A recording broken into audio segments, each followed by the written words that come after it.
Thank you guys for having me. My name is Eldar. I'm the COO of the CPA Dude. So today we'll tell you more about real estate and how you can use real estate to supercharge your wealth while simultaneously saving money on taxes.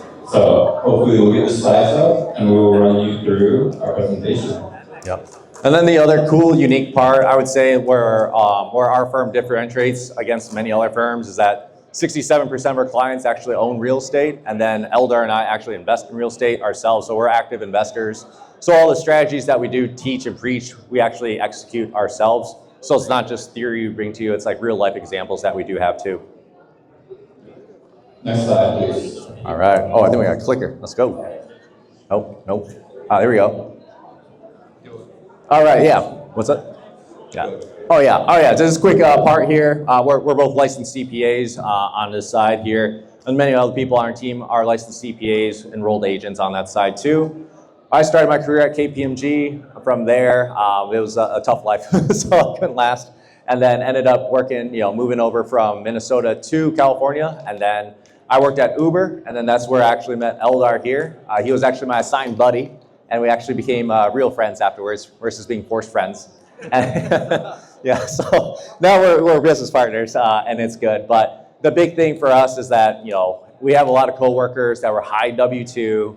Hey, how can we save money on taxes? And we had to find ways to do it. One of the best vehicles that way was to use real estate. Obviously, it's a quote-unquote passive investments also. So you're not trading all your time for money, but it's a great real estate vehicle and then tax vehicle too. And then we were in your shoes a few years ago, right? We were W-2 workers, we were high income. We had the same question that you guys had, right? How do I make the tax bleeding stop? I'm making all this money in the W-2 world. How do I stop paying Uncle Sam so much money from my W-2? So this firm is really built around to serve people that are just like you.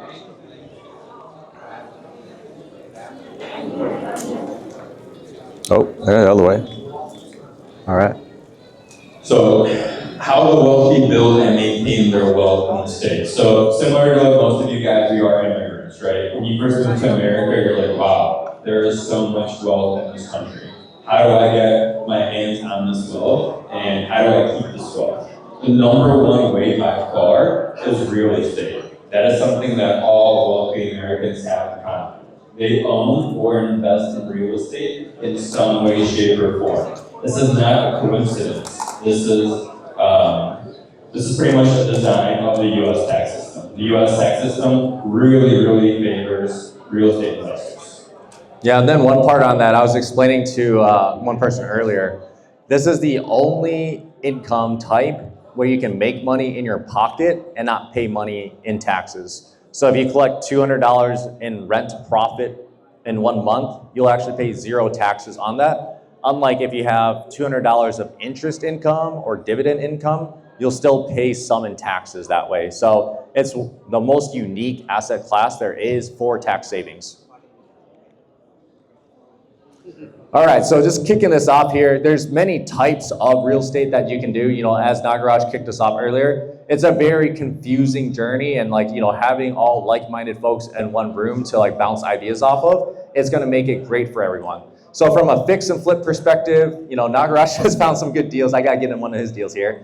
There's fix and flips is one style. Long-term investing is another style. Short-term investing, another style. House hacking. So there's so many different types of how you can invest. But the big part is it doesn't have to be a journey alone. If you're like, oh my gosh, I'm so scared. So that's the biggest issue I talk to many of our clients. I'll craft up an amazing plan, but no one does anything because they're very scared. So in order to not get scared, have great people on your team to do that. And then one part of that is just, investing with an experienced investor. And the thing about real estate is hey, many people say, why don't I just invest in stocks? Fair point. They're both 8 to 12%, but like I said earlier, you can make money in real estate and not pay taxes on it.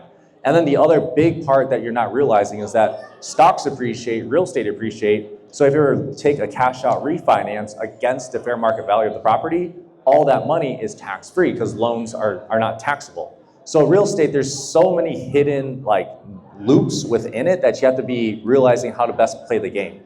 So it's a great way, but I can understand also why is it so scary to do. And it is scary, right? Because if you're a first-time investor, it's kind of daunting. Or if you're a seasoned investor, you may not have time to invest in more properties. That's why we really like things such as real estate funds, right? With the real estate fund, you can invest as a passive investor or a limited partner and partner with an experienced investor into a real estate project. So let's crunch the numbers on what a fix and flip would look like. So a general partner, somebody experienced, somebody who's done this before, will raise money. They'll raise capital. So let's assume they raise $5 million in cash. They'll purchase a property for $3 million in cash, renovate it for $2 million, and then later on, they will sell it for a gain. So in this example, they put $5 million in, they sold it for 4 years later for $7 million, they had a $2 million gain on exit, or a 40% return over 4 years. If you analyze that, it's about 10%, very similar to the real estate market. Except this $2 million gain on exit can be absolutely tax-free. Yeah, and this just by a show of hands, just curious, are any people in like funds or syndications or group investments? All right, everyone is a boss here and owns their own properties. Yeah, yeah, but yeah, the big part is like another great way to get in with a low risk is just, hey, possibly just doing a fund or a partnership so you diversify your risk and have someone to help lead the charge. All right, so here's the real estate versus stocks. You know, I always get this question like, hey, which one's better, which one's not? And it's not really a which one is better, which one's not. It's a both answer. So you want to do both for on the side. So real estate, we just said, hey, $2 million passive gain on exit. You won't have to pay any income taxes on that. Now stocks, there's no way possible that you can't, not no way, but like 99 times out of 100 is that you have to pay your gains, your capital gains. So that's one big difference between real estate and stocks. That's actually a possibility. Then also on real estate too, you know, you heard the conversation earlier, it was the 1031 exchanges. You can defer, and then, you know, unfortunately the one day that you do die, the taxes are gone. But for stocks, you really can't defer outside of maybe an opportunity zone, but what do you know? Opportunity zones go back into real estate. So that's the other big part on that. And then real estate too is that all these passive losses that you generate can actually offset passive income. There's one client that I have, he buys hotels, and then he also has Burger King franchises. We actually take the losses from the hotel to offset his Burger King income. So he's making all his income from passive businesses that are active that he's not running to do this. So that's the beauty of real estate investing is these losses can actually offset other sorts of income.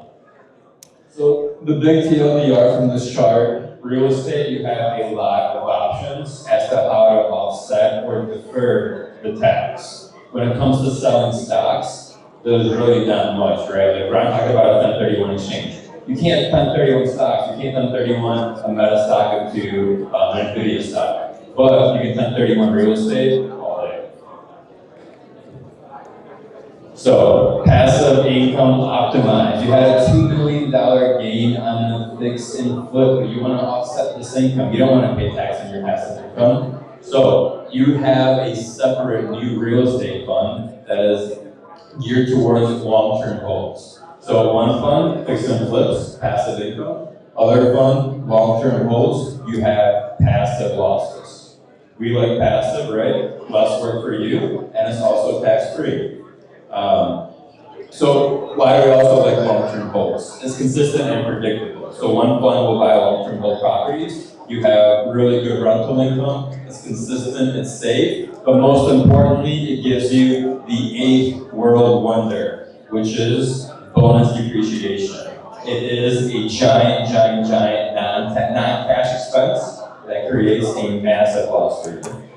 Yeah, it's the only world wonder that you actually can't see. So it's the crazy part is you can have $100,000 out of your pocket, then go receive $150,000, $200,000 in deductions that you didn't pay for. So it's just wild to see, just like compound interest. All right, then just crunching more numbers here too, is that you don't have to do all these yourself, right? Like we're talking, hey, we got to raise millions. I'm sure there's very wealthy people in the room too, but even if you have all the money there, you may want to diversify, partner up with a couple people. So the big part is you can become a general partner, right? Say, hey, if Nagaraj is going to start up a fund and he's going to lead the charge, he's going to do all the hard work, find the property for you. Then from there, you can just become a limited partner. Limited partner, all you have to do is just sign a check, just check in every quarter, see how it's performing, get your K1, file your taxes, pretty easy. So example here is $3 million invested in 2026. You can purchase property up to 10 million, and then you can finance the rest here. Now, the crazy part here, and I talked about the eighth world wonder, is using a cost segregation study. So I was explaining this earlier here, and then you got it down. Can you explain it now? You got it down. But essentially, the IRS thinks that your whole property is going to last 27 and a half years or 39 years if it's commercial. But if anyone's a landlord in here, we all know like the doors, the floors, they don't last that long. They're going to be destroyed in 2 years. So what a cost segregation allows you to do is take anything that's 5 years, 7 year, 15 year, and you can write it all off the first year, even if you didn't pay for it. So that's where the eighth world wonder comes into place here. It's like you're getting deductions you didn't pay for. And it's also going back to the point like, why do rich people buy real estate? Is because it's a big tax savings vehicle here. So in this example here, 10 million, you get $2.5 million passive loss. You can offset that $2 million gain in the prior example there. So now you have $0 of capital gains to pay. Exactly. And like the beauty of it too is that it's financed, right? So for 3 million down, you're getting a passive loss of over 2 million. So it's almost a 1-for-1. And you get to keep the property. The property's gonna stay there, collect rent, and pay you checks every single month. Oh, I think it died. Oh man. Uh-oh. I think the clicker might have died. Where should I point it? Okay, let's see. Oh, let's see. Go back. I think the clicker died now. Uh-oh. All right, technical difficulties. But I guess just on this point too, of just saying, hey, from the real estate side, I think like as we're going to wrap up in the slides here shortly. Oh, is it going? Oh, okay. Oh, nice. So, in the battle between real estate versus stock, pound per pound, real estate is the best investment. That is why all wealthy Americans are invested in real estate in some way, shape, or form. You can even use real estate to offset your investment income as well if you structure it correctly. So outside of a Roth, there's just no way that stocks can be a better tax investment than real estate. All right, so here we go on this side, just like, is anyone ready to invest in the room? Oh, this guy, I like this guy. All right, he's got money. What's your name, sir? What was that? Yaman? All right, gotta remember this guy. I gotta find his Instagram handle here later. So, but yeah, if you're ready to invest, the big part is you don't have to do it yourself. We're just kind of seeing like, hey, from a testing of waters, saying like anyone would be interested here. Nagaraj and I were toying with ideas the other night, like, hey, if we want to bring this to the masses, would anyone be interested on that side? Just talk to Nagaraj or us. Happy to like show you how this structure works in order for you to realize money in your pocket, but actually pay any of it to Uncle Sam on the side. And then real estate investing is similar to business, right? It's a daunting task. And you don't have to do it alone, right? If Tony and I want to run CPA firms, sure, we can run CPA firms. But it won't be nearly as fun, and we probably won't kind of achieve the same thing. But if we partner together, we can achieve a lot more. That's really where real estate funds come in. You can spread your risk, put your trust into an experienced investor, and have them run the project for you from front to end. Also, think about this, right? Stocks go up and down. The real estate market is a lot of this. What does the rental market do? Rents only go up. If you look at the average rental in America, it has never ever decreased on average. Rent has never gone down on average in America.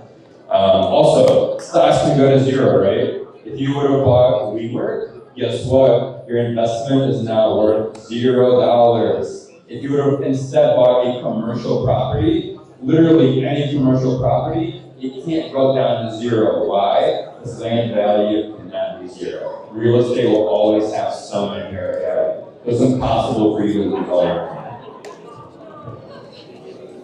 All right, and then just wrapping up on this side, if anyone wants to contact us, you can just hit us up at go.thecpadude.com. Our Instagram also is the CPA Dude, so if you need any help, questions, we're more than happy to help anyone else here.